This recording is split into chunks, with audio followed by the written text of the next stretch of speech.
Hidup dalam kerajaan Tuhan adalah kehendak Tuhan bagi setiap kita semuanya. Setiap kerajaan pasti memiliki wilayah, warga, maupun rajanya.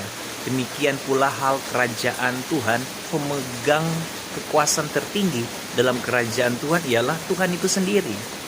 Dialah Raja yang berdaulat atas seluruh alam semesta. Oleh sebab itu saya mengajak kita semua, mari kita belajar untuk lebih mengenal Sang Raja kita, yaitu Raja Tuhan Yesus Kristus, dan pola kehidupan dalam kerajaannya. Ini penting untuk kita renungkan, untuk kita aplikasikan dalam kehidupan kita. Yesus sebagai Raja dalam kehidupan kita. Mengakui Yesus Kristus sebagai Tuhan itu sama saja mengakui Yesus sebagai Raja. Sebab arti kata Tuhan atau kurios dalam bahasa Yunani sesungguhnya adalah Raja. Kalau kita melihat dari firman Tuhan dalam nubuatan yang disampaikan sebelum peristiwa itu terjadi, dikatakan dengan jelas bahwa kedatangan Tuhan Yesus ke dunia ini itu sebagai Raja.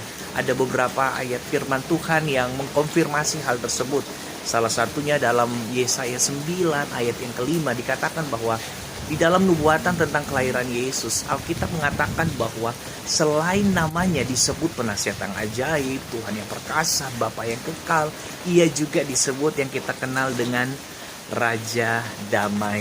Demikian juga kalau kita memperhatikan di dalam Daniel 7 ayat 13 dan 14, di dalam nubuatan mengenai kedatangan Tuhan Yesus, Daniel melihat datang sebagai anak manusia kepadanya, diberikan kekuasaan sebagai Raja. Sekali lagi nubuatan Yesus datang sebagai Raja.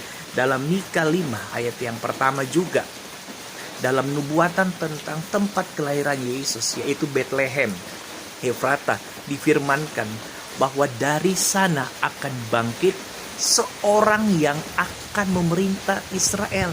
Kata memerintah berbicara tentang Raja.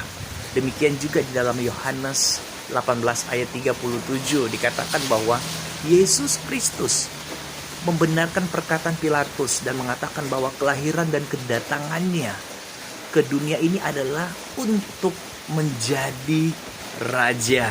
Demikian Rasul Paulus juga dicatat di dalam 1 Timotius 6 ayat 15, selain dikatakan sebagai penguasa satu-satunya serta Tuhan di atas segala Tuhan, Tuhan Yesus juga disebut sebagai Raja di atas segala raja. Ini beberapa ayat yang penting untuk kita tahu Yesus datang sebagai Raja.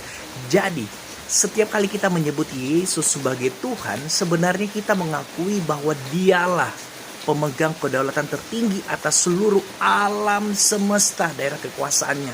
Sebab dalam setiap kerajaan, rajalah yang memegang kedaulatan tertinggi atas seluruh wilayah kerajaannya. Renungannya, kalau Yesus adalah Tuhan, Raja, haruskah kita mentaati setiap perintahnya? Yes. Menjadi renungan berikutnya, adakah perintah Tuhan atau Sang Raja dalam Alkitab yang kita ketahui, namun kita belum mentaatinya? Kalau ada, perintah Tuhan manakah yang belum kita taati itu? Dan mengapakah kita belum juga mentaatinya?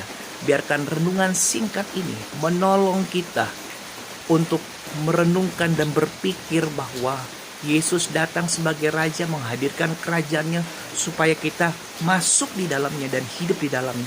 Tuhan Yesus memberkati kita semuanya.